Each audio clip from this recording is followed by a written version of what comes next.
మరోవైపు ఛత్తీస్గఢ్ లో పోలీసులకు మావోయిస్టులకు మధ్య కాల్పులు జరుగుతున్నాయి. హిదూర్ అడవుల్లో గంటకు పైగా ఎదురు కాల్పులు కొనసాగుతూ ఉన్నాయి. దీంతో తుపాకుల మోతతో హిదూర్ అటవీ ప్రాంతం దద్దరిల్లిపోయింది.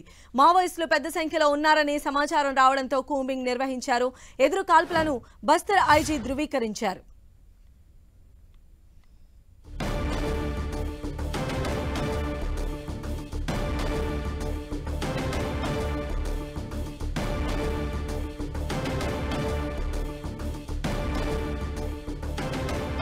ఛత్తీస్గఢ్ లో మరోసారి కాల్పుల కలకలం చెలరేగింది. గంట సేపటి నుంచి కూడా అక్కడ కాల్పులు కొనసాగుతున్న పరిస్థితి అయితే ఉంది. మరిన్ని అప్డేట్స్ కూడా తెలుసుకుందాం. మా ప్రతినిధి సైదులు మనకు అందుబాటులో ఉన్నారు. సైదులు సంజయ్, ఛత్తీస్గఢ్ కాంకేర్ జిల్లాలో మావోయిస్టులకు డిఆర్జీ జవాన్లకు మధ్య ఎదురు కాల్పులు చోటు చేసుకునే దాదాపుగా గంటన్నర పైగా కూడా కాల్పులు ఆ మూత కొనసాగుతుంది.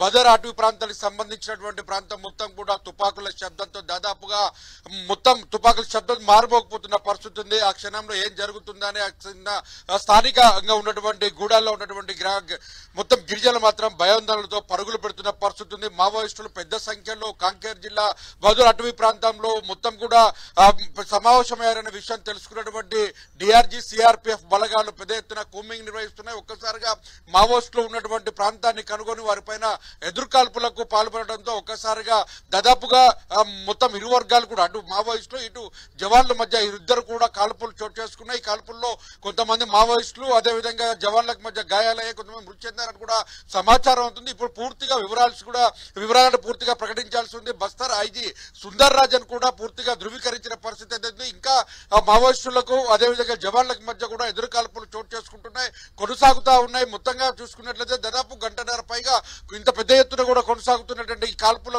మొత్తం కూడా చూసుకున్నట్లయితే మొత్తం మావోయిస్టుల కోసం మొత్తం జల్లెడ పడుతున్నారు. అటవీ ప్రాంతాల్లో చొచ్చుకపోతున్నారు అనేది కూడా స్పష్టమవుతున్న పరిస్థితి ఉంది. దాదాపు నెల రోజుల కాలంలో రోజు మావోయిస్టులను ఏరువేసేందుకు కూంబింగ్ ప్రక్రియను చాలా వేగవంతంగా చేశాయి.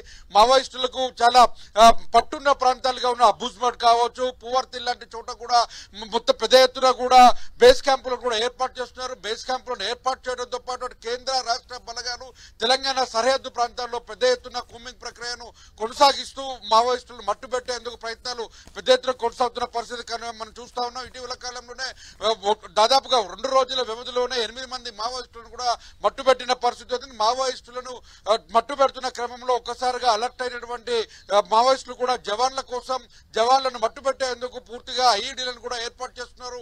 ఐఈడీలను బ్లాస్టింగ్ ద్వారా కూడా మావోయిస్టులు మట్టుబెట్టాలని ప్రయత్నం చేస్తున్నప్పటికీ ముందస్తుగా ఐఈడీలను నిర్వీర్యం చేస్తూ కూడా పోలీసులు జవాన్లు మొత్తం అటవీ ప్రాంతాలకు చొచ్చుకొని పోతున్న పరిస్థితి అయితే కనిపిస్తుంది. ఓవరాల్ గా చూసుకుంటే ఛత్తీస్గఢ్ అటవీ ప్రాంతం తుపాకీల శబ్దంతో మారుమోగిపోతున్న పరిస్థితి అయితే కనిపిస్తుంది. అగ్రనేతలను టార్గెట్ చేస్తూ కూడా ఇక కాల్పులు కొనసాగుతున్నాయని కూడా తెలుస్తుంది. ఇప్పటికే హిడ్మా టార్గెట్ చేసుకుని కాల్పులు కొనసాగుతున్నాయి.